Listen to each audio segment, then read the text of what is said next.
Hello everyone, this is Rich from longtermgaming.net.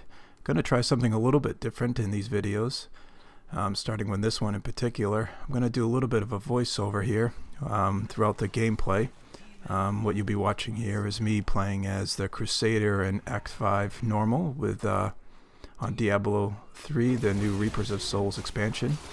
I'll try to keep the commentary to a minimum and just sort of let the action speak for itself.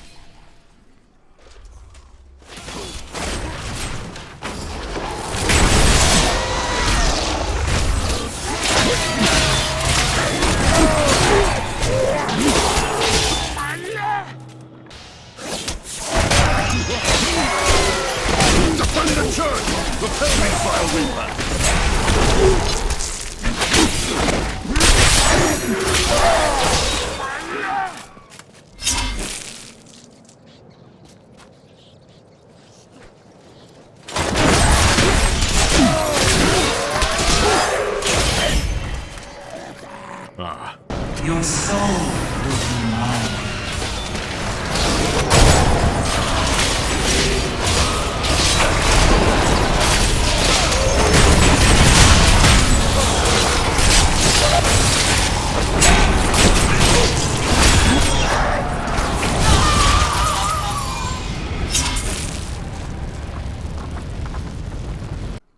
So this is still pretty early on in Act 5.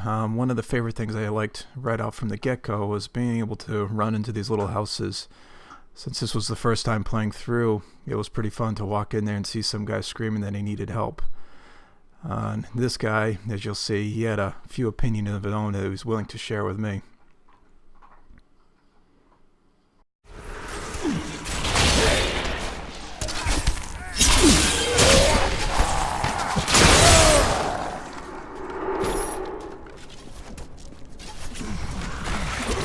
King Justinian must have fled the city by now. It's time for the people to rise up. This is the worst possible time to turn on each other. But this is our chance to get out from under the king's yoke. When I first beheld the corpse raiser, I thought myself...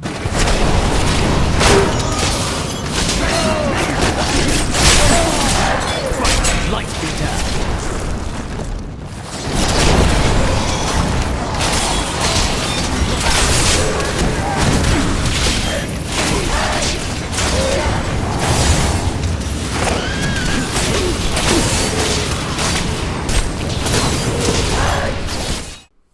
Another thing you'll notice here, especially on the fact that this is still just running on normal, that there's a Crusader. I pretty much could just stand there, and for the most part, my life was never really going down too much. As you can see right here, I just sort of stood in the flames and just let everything fry me for the most part, but you can see that the health barely even budged at all. But definitely I feel like things are a little bit bigger in Act 5, a lot more stuff going on. Definitely just overall felt bigger.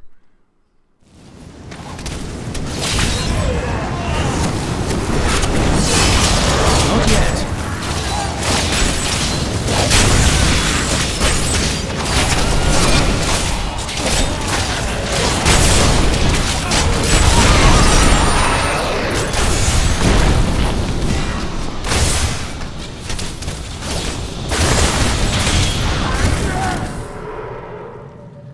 Fighted. Die, peasants!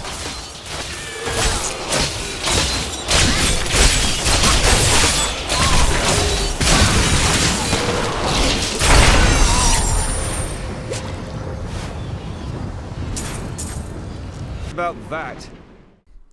As I said before, a lot of what you're seeing here is me, the first time I've actually done any of this stuff here.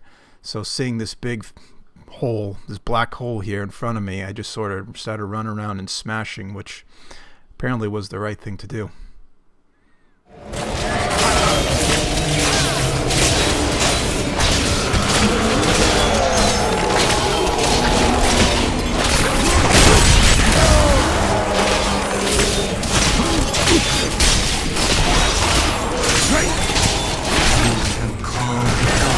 Down upon yourself, mortal.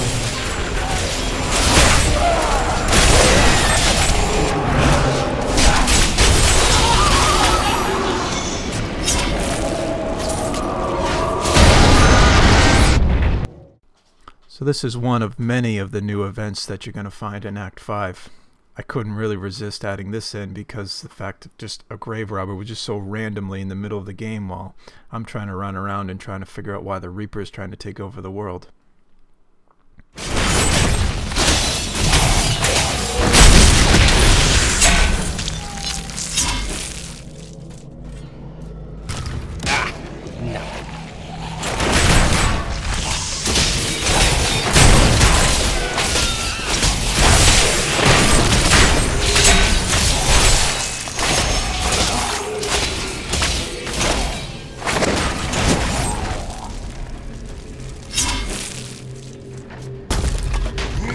Oh no, I'm dead.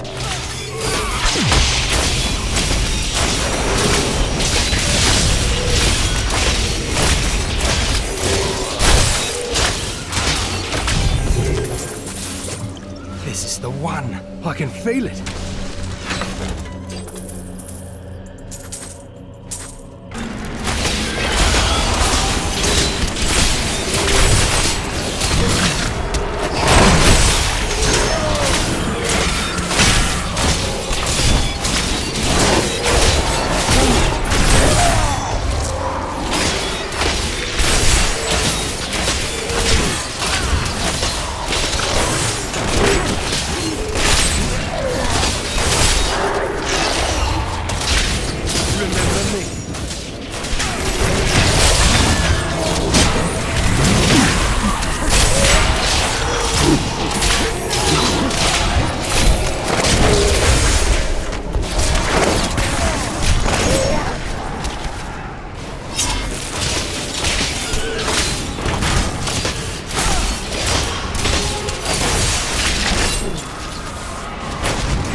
You are not worthy of the throne. I have spent my whole life preparing for this day, Crusader! Oh, shut it already. I don't know if the scoundrel actually made the Crusader any better into this game, but I couldn't resist keeping him along for just the commentary he provides randomly throughout the game.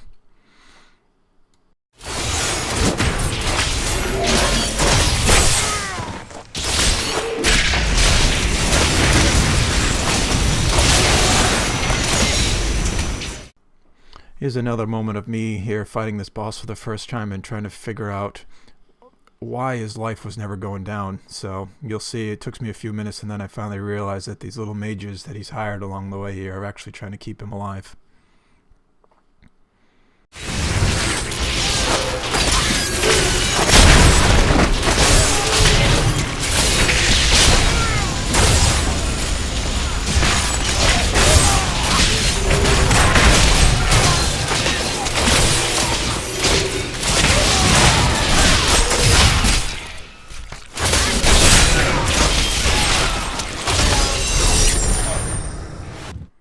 So I don't know if it's the Crusader class or just my playstyle or a combination of the two, but I really had a hard time with this timers that they had for some of these different little events, and in particular this chest. I sort of left this in there to show how close I actually got to actually getting the bonus chest, but either way, it's still a pretty fun little event, and every time I saw one I couldn't resist trying.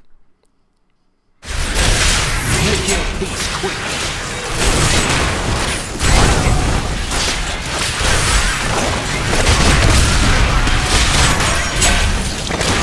Require more wrath.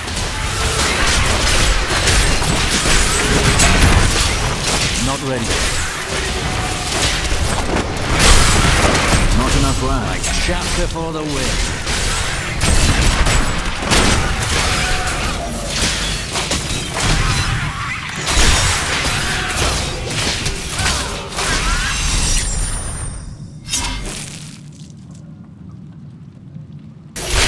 So for those that are wondering, I didn't bother leaving or showing anybody what the actual loot happened to be for that chest because there really was nothing to see when it dropped. So even though you might see me get one of those treasure chests, in the end, if there's nothing to show, I just edit it out of the video because, well, it's more fun just to watch the action sometimes. This guy's going to get a little bit of a surprise at the end here after I save him, which was kind of comical. Again, had to leave this in the video.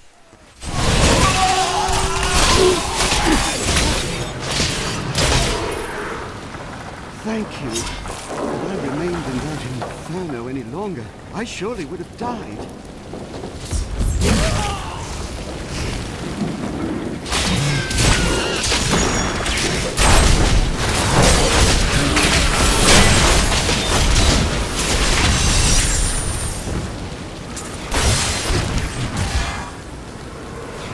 Nothing that you do matters.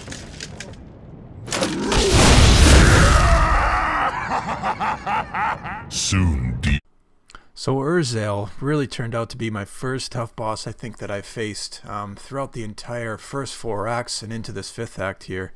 This guy really definitely put a good pounding on this guy here, and there was a few times where it was pretty close and I managed to get some health. One of the things I tried to do was avoid all those bombs or whatever that he's dropping down on the ground, just try to make sure I wasn't going to get hit. This little stun thing, I couldn't really figure out what was going on here. I thought I did something wrong and was going to die, but it looks like he was just morphing into something else and setting everything up and on fire.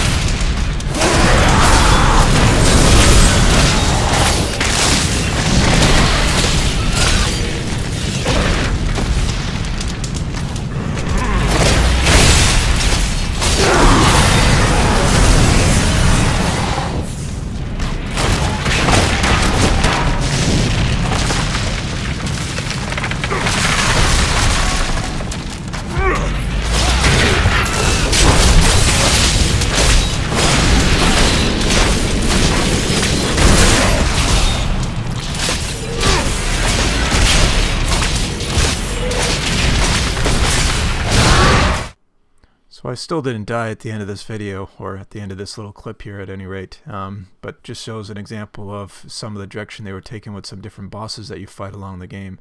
This is one of the few of the mini bosses that I actually faced throughout this game, which made this act definitely feel very, or added to the feel that how big this act really was.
I felt like that whoever wrote this level, the developer that actually designed this whole layout, must have really had played Diablo 2 recently, and in particular Act 3. One of the overriding feelings I had throughout all of Act 5 in general was it felt really a lot like Act 3 in Diablo 2, and I really couldn't explain it, but there was some parts in Act 2, or Act 3 rather, of Diablo 2 where you ran around in these little mazes and you were just beating things up along the way.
defeats quick.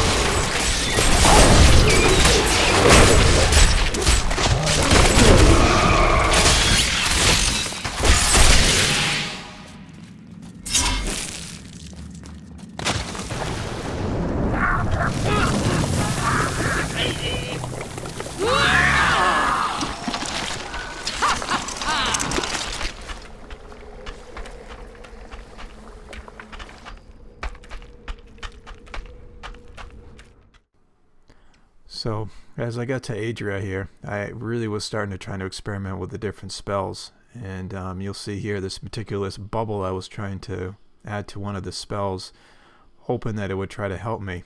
Mostly it was the consecration spell, and I was hoping for healing.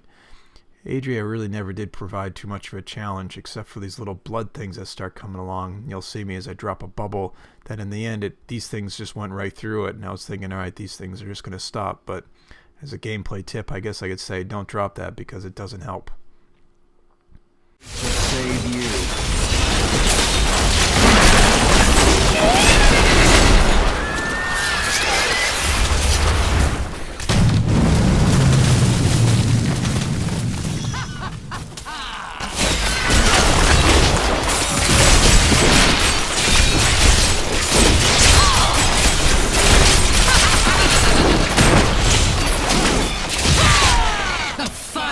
Of the burning hells cannot be extinguished.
Really didn't seem that far away from the Overlook.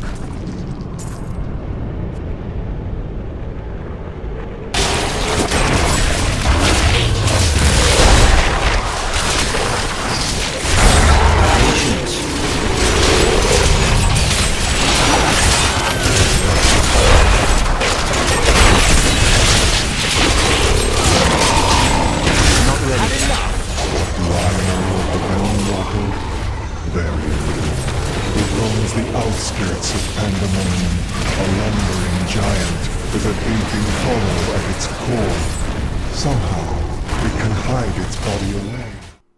One new mob that I ran into in Act 5 here was these scavengers. You'll see them probably off and on throughout the rest of this video, but I found that their hard shells were a pain to actually get through.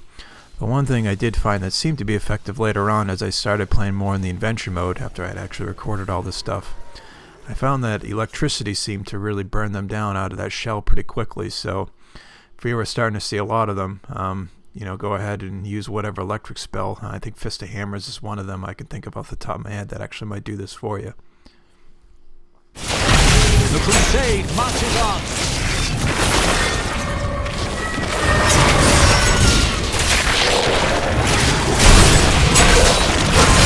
Not yet.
Let me drive off the rest of them.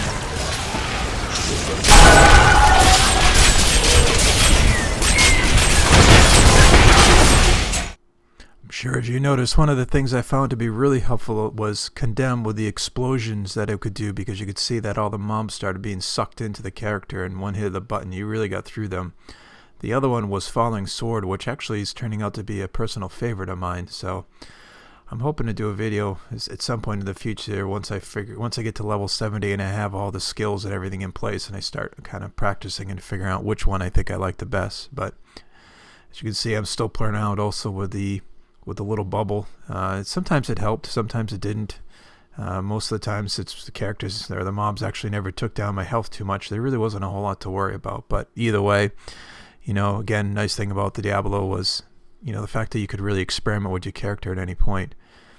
Here I left this in just because it was it was really interesting that, you know, basically you're sitting on a ram trying to smash through a door.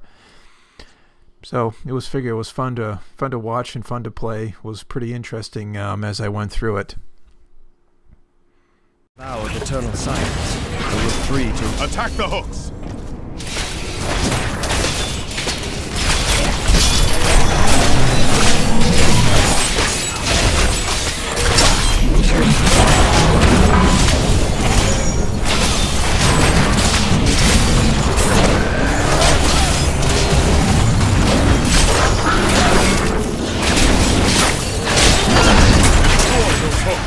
We can't move until they're gone.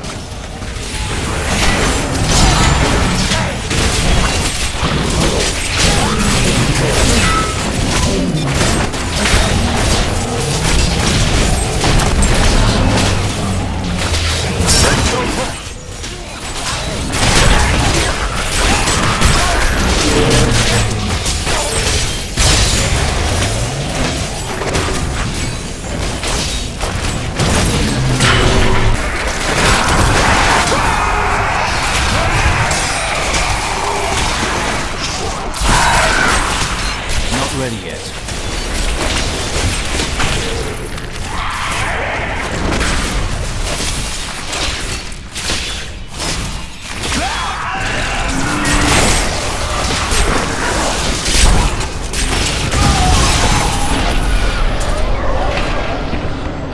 It's almost dead!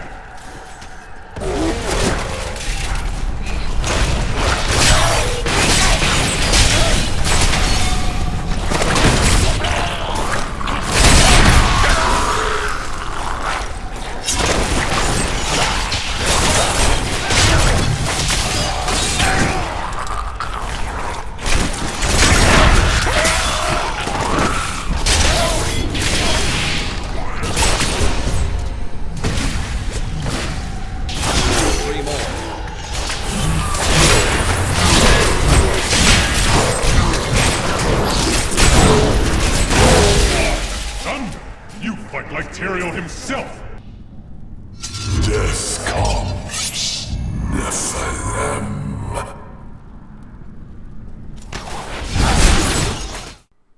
So Malthael here, you know, being the last boss of the game, he definitely gave me a run for my money. You'll see my health really being beaten right down. And, you know, to be fair, again, this is a gameplay video. First time I've actually faced the guy. So just sort of winging it as I went. Trying to make sure I had the right spells. I said whatever.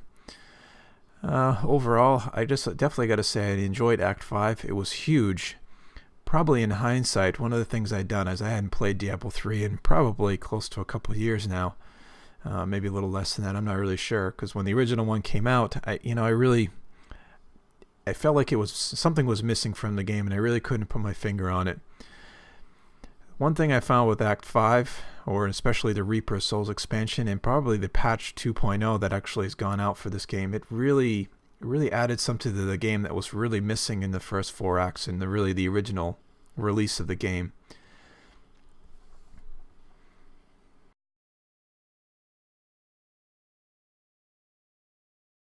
I can't really say what it was about this game that made it so much better than the original version of this game when it came out. I just found myself I had more fun. In hindsight being what it was, I started as the Crusader in Act 1, so by the time I hit Act 5, I was pretty much ready to be done because I'm really was at the time was looking forward to trying the adventure mode stuff out and trying to do different stuff in the game. The power of death.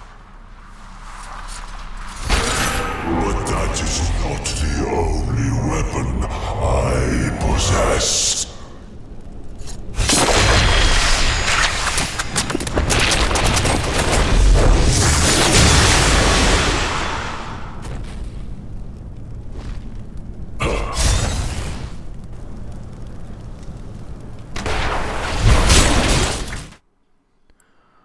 Funny, it felt like part 2 of this boss, so to speak, was much easier than the first time around.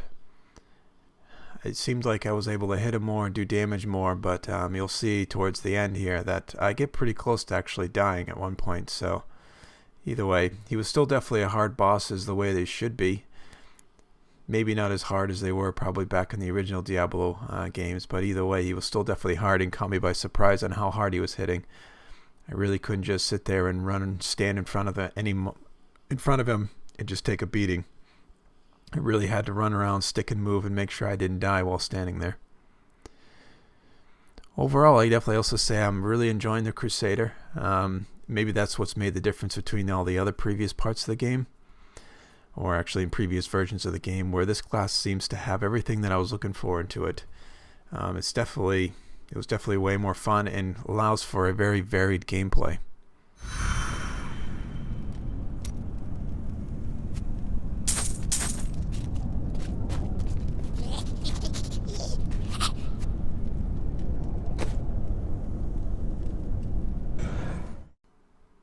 So here you are. I'm going to show you the legendary ring that I got just to show you what actually dropped.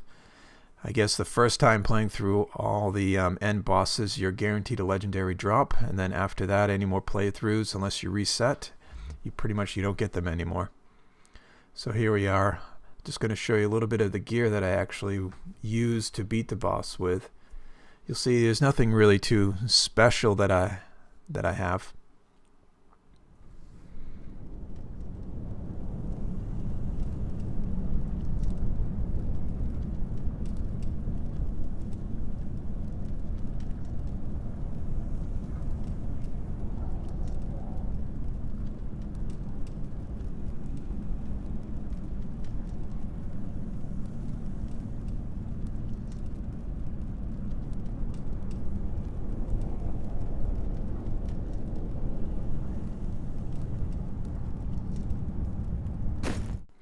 And here are the skill choices that you'll see. Smite, Blessed Shield, Consecration, Condemn, Laws of Justice, Falling Sword.